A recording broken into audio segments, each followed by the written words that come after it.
Welcome to the NoDQ.com live recap of Money in the Bank 2021.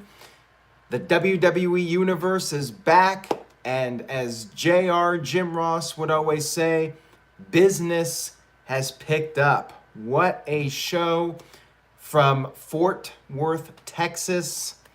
We have a lot to discuss here. It's late. I would like to thank everybody in the chat room for joining me for this live recap. I very much appreciate it.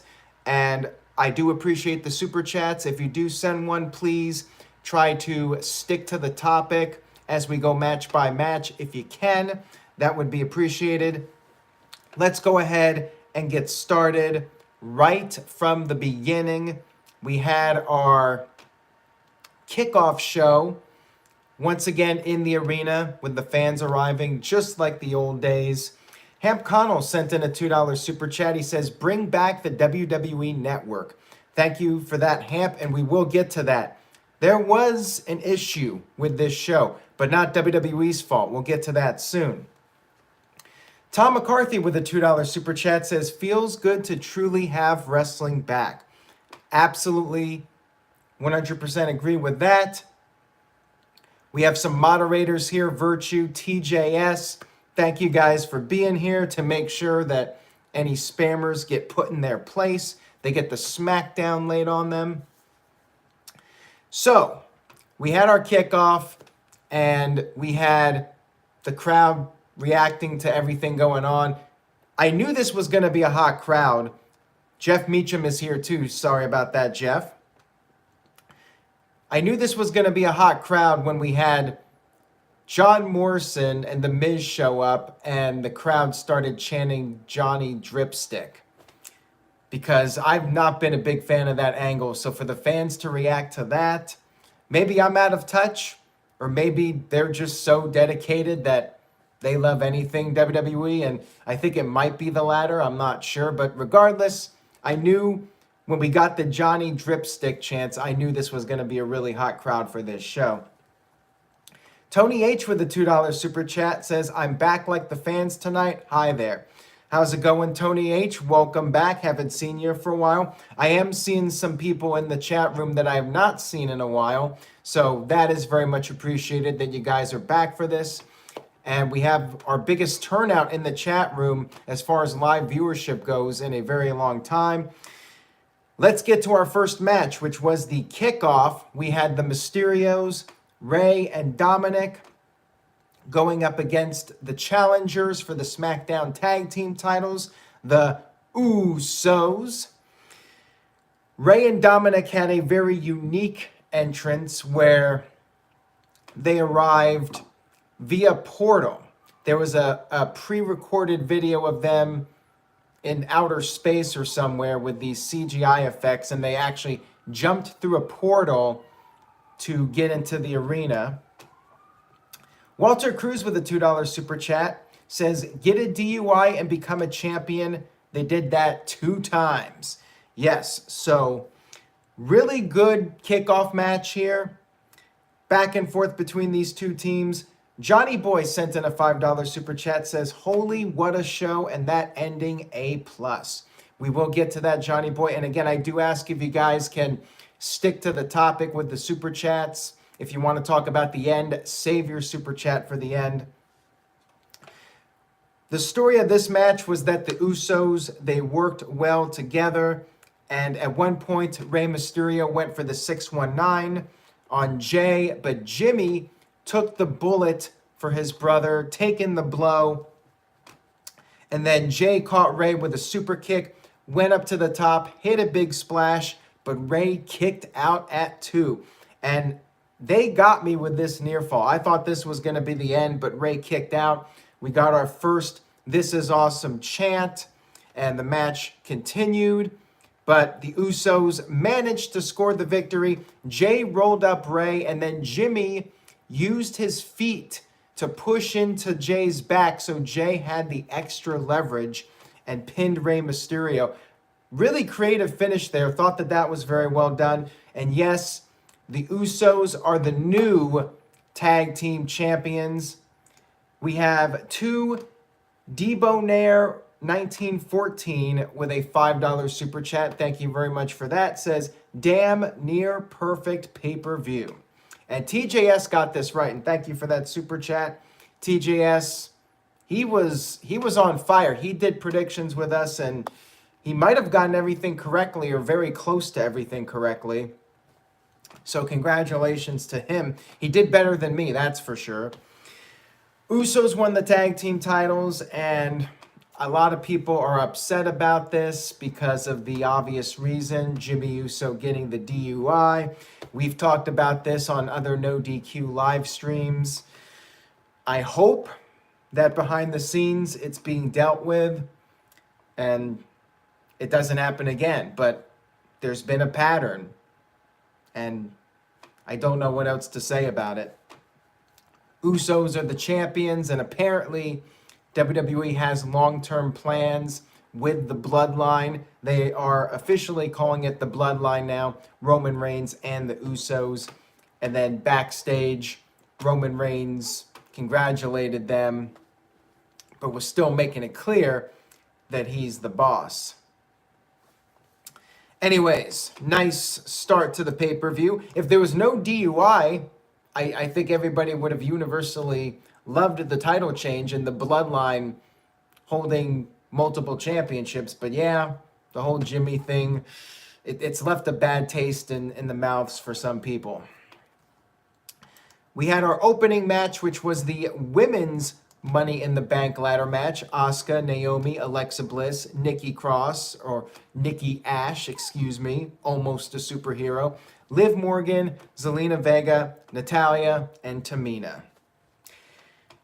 This was a good match, and as far as reactions go, crowd loved Alexa Bliss. Not a big reaction for Nikki when she came out, so I'm not quite sure that act has caught on yet, but we'll talk more about that in a moment here. Virtue sent in a $2 super chat, says, Usos, Charlotte, Reigns, all champions, acknowledge them. I'm sure Virtue is very happy with the outcomes here, although I think he would have liked to have seen a certain somebody win the men's Money in the Bank, and we'll get to that in a few minutes here. I like how they were showing footage of the previous Money in the Bank wins. They showed Alexa's win from 2018, and then they showed Asuka winning last year when she climbed the corporate ladder, and it proved that the risk was worth the reward because she not only won Money in the Bank, but the next night on Raw, Becky Lynch relinquished the title, and Asuka became the new champion. So the risk was most definitely worth the reward on that night. Now, early on in the match, Alexa Bliss attempted to use her supernatural powers to try and bring the briefcase down, but that did not work out, and they all ended up teaming up on Alexa, and they literally buried her. Alexa Bliss got buried. They put all the ladders on top of her, and I guess her supernatural powers could not get her out of that predicament. Matt sent in a $2 super chat, says, Nikki's win equals Otis's win. So let's talk about that. Naomi got some good moments in the match, and pretty much everyone got moments. Nikki got a moment when she jumped off of a ladder from the outside into the ring onto the group that was fighting. And Alexa ended up hitting her own version of Sister Abigail, and this was before she got taken out of the equation. And then all the women set up ladders, and they were all climbing except for Alexa, who was taken out, and Nikki, who got back in the ring. And you had 6 women on 3 ladders, and Nikki somehow managed to climb over them, grab the briefcase, and pick up the victory. So Nikki A.S.H, your winner of Money in the Bank. She did get a pretty big pop for winning, but I think anyone other than Tamina would have gotten a big pop for winning. And that was TJS's primary pick. So there you go. I mean, they have been pushing her, but I'm a little surprised that Nikki picked up the victory. And I know Liv Morgan was the sentimental favorite, but after she got the upper hand on SmackDown, I was thinking it wasn't going to be her. Match was fine, but I do think it was a bit sloppy, and Nick Lavin said it in the chat. The match was sloppy. I agree, and especially, and this is a little bit jumping ahead, but when you watch the men's Money in the Bank, like, it's night and day. Like, the guys just completely tore it up, and they were intense, and it was moving at a fast pace. The women's match was a little bit slower paced, and a lot of the stuff did not look very solid. This Guy Experience with a $2 super chat, thank you for that, says, wow, Kevin Steen was there, no DQ for Charlotte.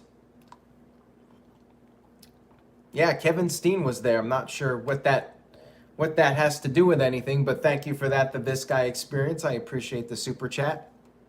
Let's move on here to the next match, which was for the Raw Tag Team titles. And Alex sent in a $3 super chat, says, don't care what anyone says, very entertaining show. Well, who's saying it was not an entertaining show? I'm curious to know, Alex, because I feel like the universal reaction to this show has been that of a positive nature. So we had the Raw Tag Team titles match, AJ Styles and Omos against the Viking Raiders. Footage was shown of last year, and I kind of wanted to forget about this. The whole Viking Raiders and Street Profits, can you top this, competitions that they had. Crowd really did not care about the Viking Raiders. I mean, there was barely any reaction for them, and the crowd, they cared about AJ Styles, and I think Omos by association. I mean, Omos, big guy, so they kind of like that. Same thing with Khali, the really tall guy. People go, oh, wow, this guy's huge. That kind of reaction. But AJ Styles was the real star of this match. The crowd just kept chanting AJ Styles, even though AJ and Omos are technically the heels in this match. So I thought this was pretty good, all things considered. I mean, Omos, very green, hasn't been in WWE for very long, but it was fine. Everything he did was fine. You know, it's passable, and AJ is AJ. AJ was doing crazy stuff. AJ and Omos work well together. Omos helped launch AJ over the top rope onto the Viking Raiders. That was probably the coolest spot of the match. And, you know, it's the typical match with these guys that we're seeing now, where Omos dominates everybody, AJ tags in, and then the other team gets the advantage, and then Omos tags back in and dominates again. And we're seeing that now as a pattern in these matches. Omos had an impressive moment where he picked up Ivar and slammed him down, and then went for a cover with 1 foot, but Ivar kicked out, so Omos getting a little bit too cocky. And then the Raiders had to work together. They got Omos out of the ring, and they hit the Viking Experience on Styles, but Omos shoved Eric into Ivar. That stopped the pinfall attempt. And then Omos tagged in, hit his tree slam, which anybody out there that was a no DQ CAW fan, that move is the 1031, but I'm not sure what they're calling it. It's a tree slam where he picks him up with both hands and slams him down like a choke slam. Again, pretty good match here, all things considered, with these guys. I really had no issues with it. You know, wasn't the most fluid stuff with Omos, but it was passable. And you know, the crowd loves AJ and Omos, but they're the heels, so you got to get a team ready for those guys. Will it be RK Bro? I guess that remains to be seen. Moving on here, we had the WWE Championship match. Bobby Lashley defending his championship against Kofi Kingston. And Kofi got a huge reaction from the fans. I mean, they were just loving the guy. I love his Titantron with the Super Mario look. Good stuff there. MVP tried to interfere right off the bat, but was unsuccessful. Kofi, he went right out, of the gate towards Lashley, tried to take him down, but was unsuccessful. And then from this point on, it was the Bobby Lashley show. He just beat the crap out of Kofi. I mean, dominating him, hitting the Dominator multiple times, 3 times. Crowd was chanting for Kofi, and the referee was even checking on Kofi at one point.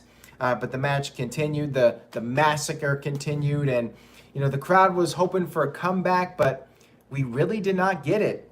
It was basically a squash match. It was not 7 seconds long. It was like a 3-minute squash match where Lashley just beat the crap out of Kofi, put him in the hurt lock, and retained the championship. And to me, this was pretty much what it needed to be. And TJS says, was this more impressive than Brock beating Kofi? I mean, it was not exactly the same thing. You know what it reminded me of? It reminded me of SummerSlam in 2014 when Brock Lesnar just completely destroyed John Cena. I mean, it was very similar to that. Victor says Kofi got squashed bad. But to me, this is what they needed. Now, the question is, what's this leading to? If this was leading to Brock Lesnar challenging Bobby Lashley, I would say, perfect. This was exactly what you needed to do, and it makes sense. If it's Bill Goldberg, and even worse, if Bill Goldberg somehow wins the title, then was this worth it? Was it worth sacrificing Kofi Kingston so Bill Goldberg could beat Bobby Lashley for the title? Yeah. Walter Cruz with a $2 super chat says, they booked right. That's how Lashley should look. Absolutely, but will it be worth it in the end? And Connecting People Through Wrestling sent in a $2 super chat. Thank you for that. Says, great pay-per-view today. I agree with you. The Game is on 100 with a $2 super chat says, I knew Kofi will get squashed in this match, LOL. I mean, pretty much we all did. I'm not sure if anybody in our predictions league actually went with Kofi Kingston to win this.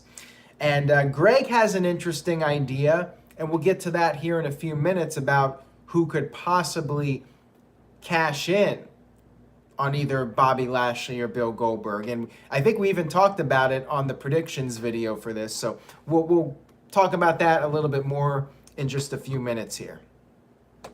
Let's move on to Rhea Ripley versus Charlotte Flair for the Raw Women's Championship. Crowd was pretty even with these two. Now, at first, it felt like the crowd was not into this. And I think it had something to do with the booking. The booking was not good setting this match up. LB says, not sure if you noticed, but during the entrance, when the announcer said that Rhea Ripley was the women's champion, Rhea looked down on the belt with a sad look on her face, and he felt like that was a giveaway. You might be right. And sometimes I try to look for wrestler reactions, and most of the time I really don't notice anything. But you might be right on that one. So crowd was not really into this at first. As a matter of fact, they started chanting for Becky Lynch. They were chanting, we want Becky, and they did not get Becky on this show. So that was one surprise that WWE is saving, maybe for Raw. Charlotte, pretty much right off the bat, she flipped off the fans, and Peacock tried to cut it, and then they went back to the picture, and we clearly saw the middle finger. I wonder if that's why Peacock completely crashed later, if it had something to do with the censors trying to cut off something and they completely messed up the stream. I wonder. Walter Cruz with a $2 super chat says, I get it. They gave it to Charlotte Flair to lose to Becky. All right, so let's talk about that. The crowd did get into the match. They started doing the dueling chants, and these two had a really good match, and I think they turned it around. To their credit, they got the crowd into this match. You know, they did what the writers could not do and get the crowd pumped for this. It went back and forth here. Rhea Ripley showing a lot of power, pretty much just picking up Charlotte from the ground and suplexing her. And Charlotte did her big moonsault. So lots of great moments of athleticism in this match. And Charlotte countered the Riptide with a DDT. That was a cool spot. Got a near fall. Charlotte was getting frustrated, just more and more frustrated as the match went on. She tried to put her feet on the ropes, and the referee caught her. And then Charlotte just really snapped pretty much and sent Rhea's head into the ring post, kicked the steel steps into Rhea's foot. And I guess that's not a disqualification. You can send your opponent, or you can use a piece of the table and get DQ'd, but if you use the steel steps and kick the steel steps into your opponent, that's not a DQ. So anyways, Charlotte did that to Rhea Ripley and then put on the figure 4, turned it into the figure 8, and Rhea Ripley fought it, but she did in fact tap out, giving Charlotte what I believe is her 14th championship in WWE. Not really surprised here. I figured there was a good chance of Charlotte winning and we would get Charlotte versus Becky again. It is the women's version of John Cena versus Randy Orton. You know, they gotta keep revisiting. It's the classic rivalry. It's like Ric Flair versus Sting from the 90s. So I'm not shocked that they're revisiting this, most likely. Alberto Gomez with the $2 super chat says NXT Rhea Ripley would not have tapped.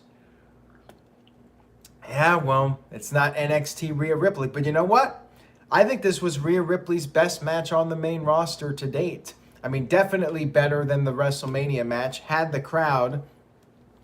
So yeah, I enjoyed the match. They got the people into it.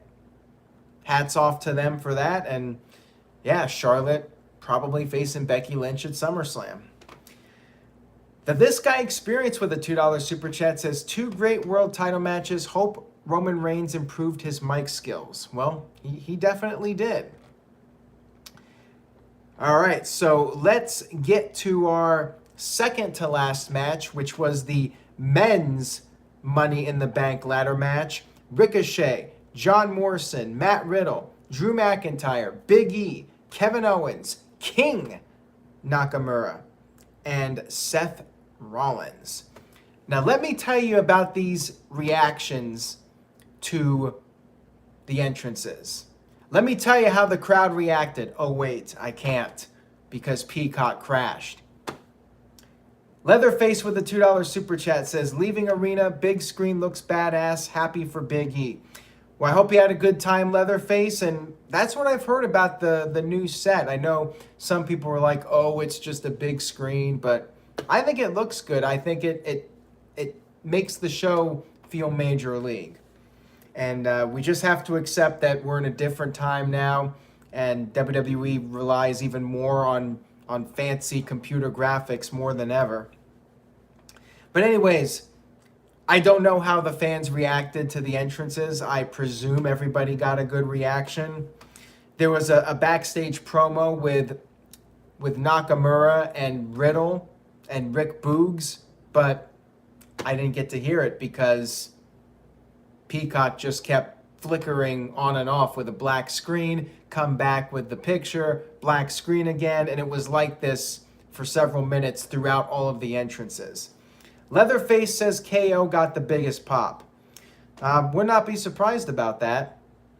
And earlier in the show, Drew McIntyre did cut a promo, and I felt like he got a mixed reaction, although somebody who was at the show told me that they were actually saying Drew and not Boo.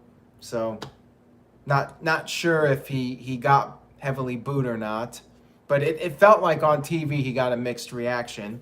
So yeah, Peacock went south. And after several minutes, WWE tweeted out to restart your app. And that did work. So by the time the match actually started, I was able to watch the match.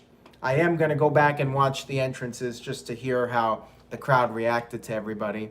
And I'm kind of bummed because I wanted to hear Rick Boogs introduce King Nakamura, but I guess I can go back and watch it. And this was not WWE's fault. This was Peacock. And I guess it serves WWE right for moving to Peacock with a subpar service. Hopefully it doesn't happen again. Hopefully whatever issue there was, it will not be a continuing problem. And apparently this was something that almost everybody was having in the United States with Peacock. Internationally, I heard it was not an issue. Walter Cruz said restarting did not work. So that sucks. But I think for most people, it did fix the problem. Leatherface says every entrance was great. Everyone got nice reactions. All right, so let's talk about the match. They all started brawling right from the get-go. And early on, we had Drew McIntyre and Big E in the ring. They went at it for a while. Big E hit his spear to McIntyre to the outside. Morrison and Nakamura went at it. Morrison doing some cool stuff with the ladder. Crowd was chanting Johnny Drip Drip. I can't believe that is over. I don't know if it's going to be over on a regular basis, but I'm a little surprised. Again, maybe I'm just out of touch. And maybe this is a cool act, and I'm just not hip with the youngins today. And anyways, Seth Rollins was the first one to get close to the briefcase. He got stopped and got hit with an RKO by Riddle. Riddle continuing to rep his tag team partner. McIntyre came in and started destroying everybody. Hit a double claymore to Riddle and Nakamura. Did a big dive to the outside. And then McIntyre hit a claymore to Rollins. He climbed the ladder, but then Jinder Mahal and his sidekicks, Shanky and Veer, interfered. And then they beat the crap out of Mahal, hit him with a steel chair, and then they dragged him to the back. So McIntyre was taken out of the match by Jinder Mahal. Alberto Gomez sent in a $2 super chat, but retracted his comment. That doesn't happen too often. Hopefully I can get that comment again at some point. And TJS, thank you for pointing that out. We're at about 300 live viewers right now, most in a while. And if you guys are enjoying this, I hope you'll stick around now that fans are back. Stick around with the channel. Click on that subscribe button and turn on notifications for updates. I'm back on a regular basis, pretty much every night of the week for recaps. And stay tuned to NoDQ.com. We got results up on the site. You can check out some clips from the show over at NoDQ.com. Now, back to the pay-per-view. Ricochet was another star of the match. Oh, and Alberto Gomez sent in another $2 super chat. Says KO definitely earned his paycheck with the bumps that he took. Absolutely. I think everybody did in this match. They all killed it. And I knew going in this was going to be a hot match with this lineup. Ricochet was climbing the ladder. His ladder got tipped over, but he landed on the top rope and then did a dive all the way to the outside onto everybody. That was really cool. He got great hang time. Nakamura climbed, but then John Morrison used the drip stick on Nakamura, which got a huge pop. Again, I can't believe the drip stick is over. What is going on here? I mean, is the crowd just that starved for WWE that they will react to anything? Or am I just crazy? I might be crazy. Maybe this drip stick is a thing of genius. So anyways, we had KO get back in the ring. He started cleaning house, hitting stunner after stunner. But then Seth Rollins got the upper hand and picked up Owens, powerbombed Owens to the outside of the ring through a ladder bridge that was set up. And this is what was referenced earlier with Owens taking these crazy bumps. Owens going through that ladder, and that was the end of him in this match. Maharaja sent in a $1 super chat. Thank you for that. And Rollins climbed up the ladder, but then Big E went up after him. Big E hit the big ending, and then Big E climbed up the ladder, got the briefcase to pick up the victory. Huge humongous pop for Big E, and I have to say it is very well deserved and long overdue. And let me see this comment from Maharaja, who sent in that super chat, but he didn't leave a comment initially. He said, Peacock ruined my experience. Again, sorry about that. Sorry to anybody that had issues. It definitely is something that they need to make sure doesn't happen again, or they're gonna have a PR nightmare. They might already be having one. So yeah, Big E wins Money in the Bank, and I could not be happier for the guy. Definitely a great opportunity to take him to the next level now. Will he go for Lashley or Goldberg? Because now he has that briefcase and he can go on either brand. Bobby Lashley beat the holy hell out of his New Day partner. He could go for revenge, cash in on Bobby Lashley to win the championship. That would be pretty awesome. You could even have the New Day reunited on Raw. Walter Cruz with a $2 super chat. Thank you, Walter. Says, Mick got a sock over, Johnny getting the dripstick over. I guess so. I guess he is. I'll be damned. And Anthony says, finally, Big E wins his first Money in the Bank match. And Greg says maybe Big E to cash in at SummerSlam. Matt with a $2 super chat says, have Big E cash in like RVD for SummerSlam. Well, I wonder if WWE will call an audible, because the Bill Goldberg news has gotten a lot of negative feedback, and WWE can see that feedback on social media. Goldberg trended, and if you clicked on Goldberg's name, it was almost all negative comments. So they have time. They could, at the last minute, say, you know what? Let's do something different. Brian Spencer with a $5 super chat says, Big E is great in the ring, but needs to stop being so goofy to really get over. Well, that's his personality. It's his personality with the volume turned up. But I do agree we need to see a serious side of Big E when he's going for the world title. And Virtue wanted to make sure I plugged the No DQ review for this Thursday at 8 o'clock Eastern. That's going to be a fun one. I'm sure we'll be talking more about the fallout from Money in the Bank. We got Raw. We got AEW in Texas for Fyter Fest 2. We got a lot going on. All right. So now we move on to the main event. But before I get to that real quick, Jason EXP sent in a $5 super chat. He says, Goldberg, unfortunately, will beat Lashley at SummerSlam and Big E will cash in. He might cash in on Goldberg and win the championship. But it makes more sense for him to cash in on Lashley, since Lashley beat the hell out of Kofi and beat up Xavier Woods, or probably will on Raw. I would not be surprised if that happens. Adrian with a $5 super chat, or €5 super chat. Thank you, Adrian. Says, what's more over, Cena's bald spot or Baron Corbin's receding hairline? Probably Cena's bald spot. I would think any part of Cena's body would be more over than Baron Corbin. But I have to say, I'm liking this sad Corbin gimmick that he's doing right now. All right, so main event time. Roman Reigns versus Edge for the Universal Championship. And before the match, Seth Rollins cut a promo and said he wasn't going to wait anymore. He wants to be next in line for the Universal Championship. Edge made his entrance first, and he stood there for a while, patiently waiting for the entrance of the Tribal Chief. Roman Reigns finally made his way to the ring. Huge reaction for both guys, similar to what we heard on Smackdown. They had a stare down. The crowd was doing the dueling chants right as the match started.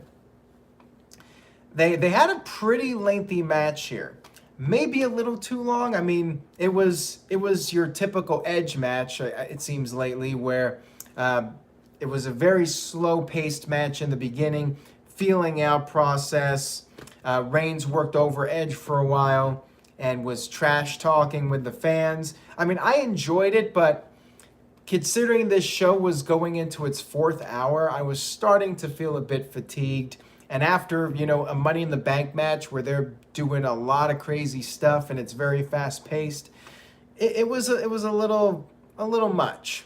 But, I appreciate their ability to tell a story in the ring without doing a ton of things. It's just like after 4 hours and after a match with a lot of crazy spots, it's a little hard to watch.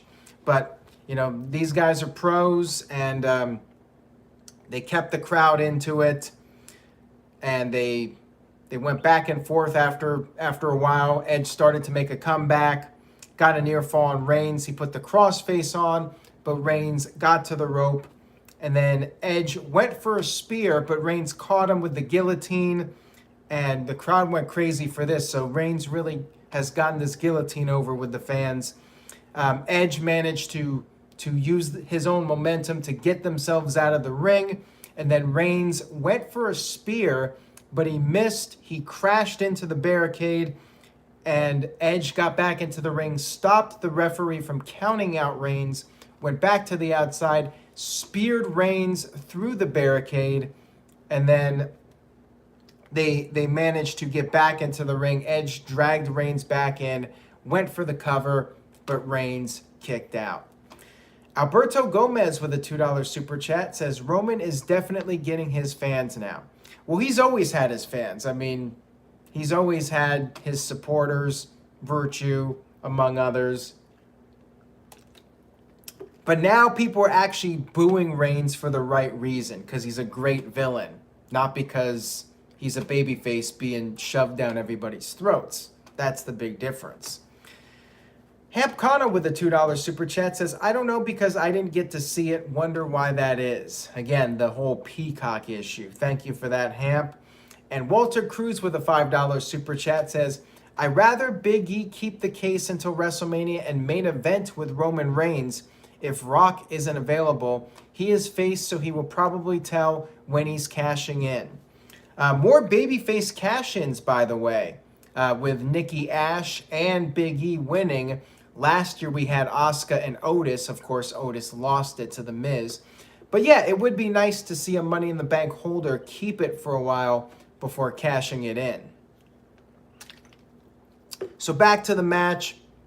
After that moment with Edge getting the near fall on Reigns after the spear through the barricade, Reigns hit a Superman punch, but Edge got knocked into the referee, so we got a big ref bump. You know what that means. Shenanigans are coming.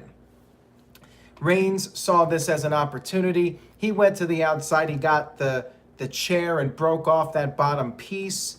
He tried to use it with the crossface, get some payback on Edge, but Edge fought him off. And then Edge got that piece. He put the crossface on Reigns, just like WrestleMania.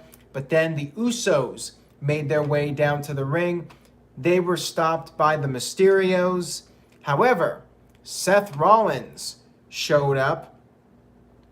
Rollins super kicked Edge, and then Reigns went for the spear, but then Edge managed to get the spear first on Reigns. Another referee ran down. However, Reigns kicked out, and I think Reigns messed up, a rare screw up by him. I think he kicked out before the referee got to the ring. I'm pretty sure he did. Greg pointed it out, and I do remember that. So Reigns with a rare mess up. He kicked out before the referee actually got to the ring because the fans were so loud. Whoops. Guess that's what happens when you've been working in front of screens for 8 or 9 months. So anyways, Reigns did kick out, of course. Kind of telegraphed that, but you knew it was going to happen anyways. And then Edge was going to try to finish off Reigns, but then Seth Rollins showed up again, got on the apron. Edge knocked him off the apron, but then Edge got caught with the spear. 1, 2, 3. Roman Reigns picked up the victory to retain the Universal Championship. Hell of a match here, but I think either they should have cut down the match a little bit. It was a little bit overdone with the interference. I mean, I would have preferred just Rollins coming down and costing Edge. You didn't need all the stuff with the Usos. I guess, they attempted to interfere, but it felt like it dragged on a little bit. Maybe if they made the show a little bit shorter, I would have been better off with this, but yeah, I think it went on a little too long. Afterwards, Rollins attacked Edge again, had a stare down with Reigns, and then that's when Edge attacked Rollins. The two of them brawled into the crowd, and Reigns was left alone in the ring. And Caitlin was watching with me, and she was ready to head to bed, but I told her, never leave until the pay-per-view goes off the air, because anything can happen. This is the first show back. And I didn't want to say why, because she wasn't reading anything, didn't know anything that was going to happen here. We had Reigns start to cut a promo. He said the whole world can now acknowledge him. But that's when the horns hit.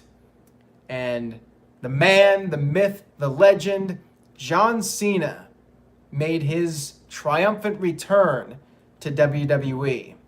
Adrian sent in a €5 super chat, says, could you see Big E, he's going off topic here, he says, could you see Big E turning heel with MVP costing Bobby and aligning himself with Big E as his mouthpiece?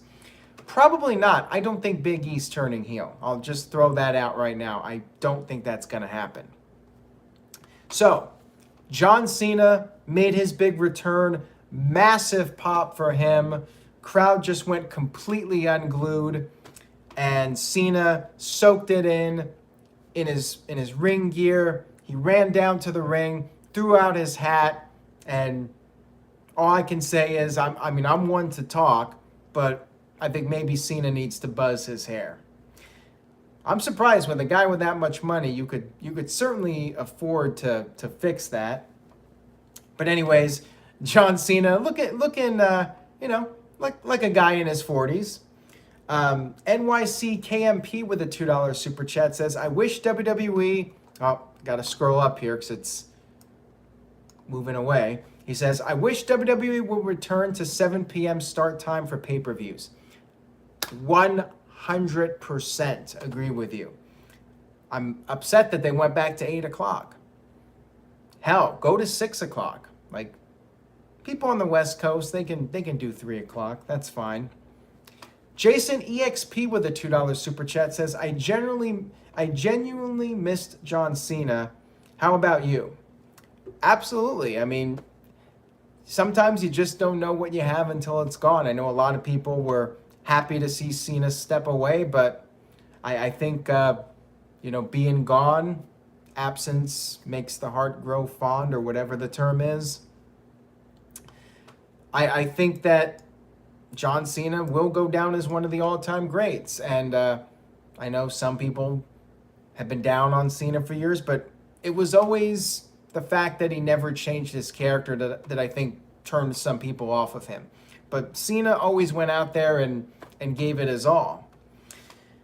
Jeff Meacham with a $5 super chat says, Roman's face on the opening note of John's music is the stuff of legends. Yes, great reaction from Roman Reigns. Great crowd reaction. And we had a face-off between Cena and Reigns, setting up SummerSlam, as has been rumored for the past several months that John Cena would come back and be part of SummerSlam. Alberto Gomez with a $5 super chat says, I missed him, Cena, but we already seen this match. Would have been interesting if Roman Reigns met the Doctor. Well, as I said a long time ago, yeah, they did do that match at No Mercy, but I think back to that, and that was Cena passing the torch to Reigns, as Reigns was a babyface at the time.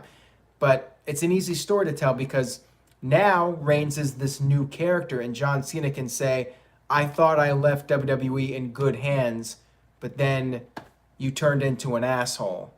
You know, it writes itself. It's very easy. John Cena comes back and says, I thought you were a different person. Like, what have you become? I thought I left the company in good hands, and maybe I have to straighten you out. I mean, I think it's a very easy story to tell, and I think it's going to be a really hot main event for SummerSlam. Again, biggest match they can do other than Reigns versus The Rock, and maybe Reigns versus Brock Lesnar. Walter Cruz with a $2 super chat says, Cena looking way slimmer, not so bulky. Well, the guy's been doing movies. And the chairman with a $5 show says, A show, A review, will Cena be on TV for SummerSlam? Yeah, I would think so. Apparently he's free until the pay-per-view, and then he's got his movie whenever that starts up. But apparently he's free of commitments, and he'll be around on TV at least for the next month or so. And no, I do not think Cena is going to turn heel at any point. I think he's a babyface for life. So yeah, and on top of all that, 17 times he's going for that record. And I talked about this for the past couple of years on these various live streams, that at some point he would go for that 17th title, and he's got to go for that before he retires. You know, you got that story to tell. You know, this is big box office, and Cena has not beaten Roman. He lost to Roman. So in a way, he is the underdog going into this match.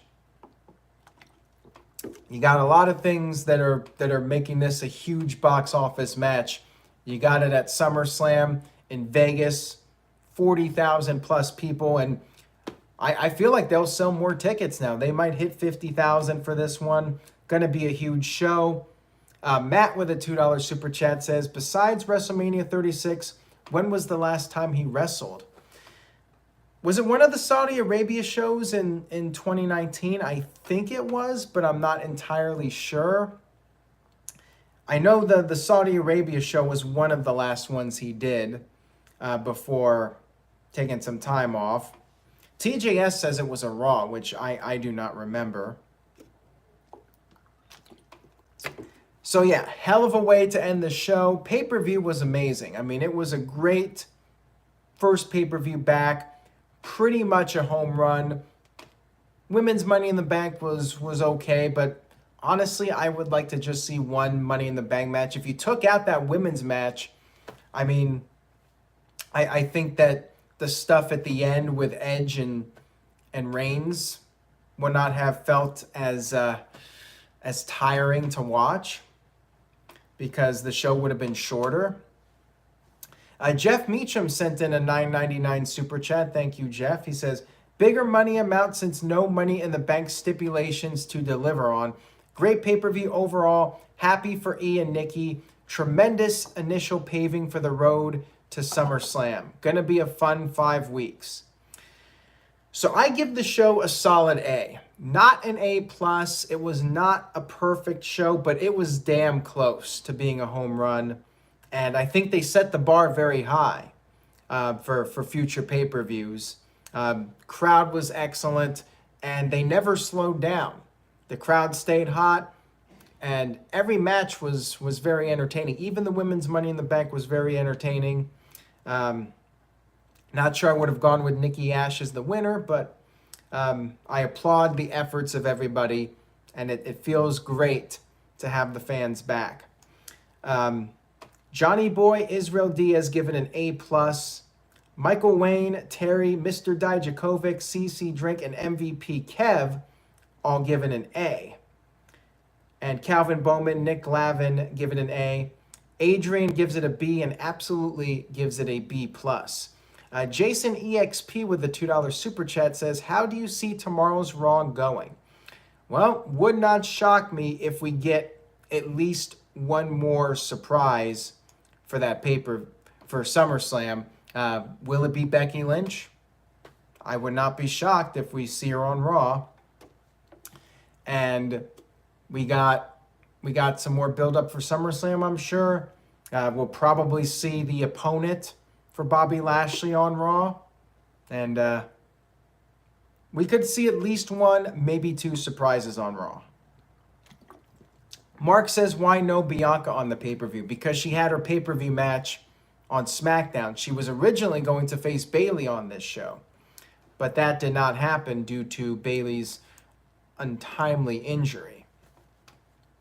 Alberto Gomez with a $5 super chat. Thank you, Alberto. Says, I hate when they build a sentimental favorite and not have them win. Liv Morgan deserved it.